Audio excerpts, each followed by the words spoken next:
Hi, my name's Ashley McClearnen and I'm 21 years old. I'm from the San Francisco Bay Area and I currently live in Los Angeles. Music was constantly playing in the house while I was growing up because both of my parents were really into music. My dad's in a band, so he was always playing guitar and singing while I was growing up. Growing up, my parents played a lot of Rolling Stones and Grateful Dead, so those are still some of my favorite bands today.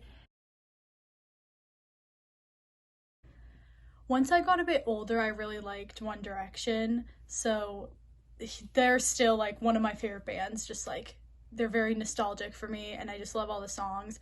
And Harry Styles from One Direction is like my favorite artist now.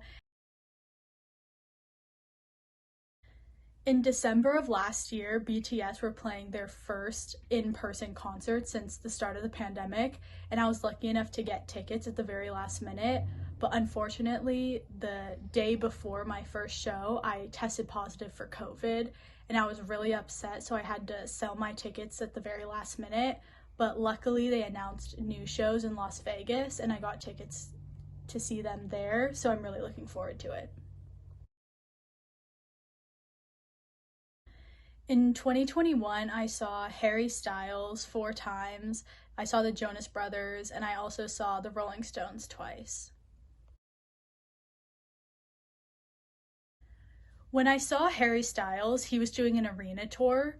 So, since it was indoors, there was a mask mandate and you had to show proof of vaccination or a negative COVID test.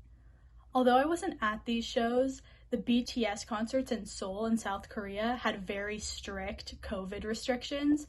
For example, there were empty seats in between people. So there was only 15,000 people in a stadium that could occupy 60,000. And everyone had to wear masks, and it was prohibited to yell or stand up in the stadium.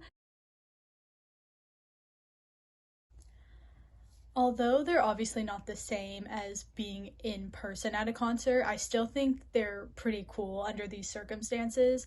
I watched a few over COVID and it just kind of brought like the joy of music back into my life since I couldn't go out and see my favorite artists in person. Thank you so much for this interview. It was lovely to talk to you.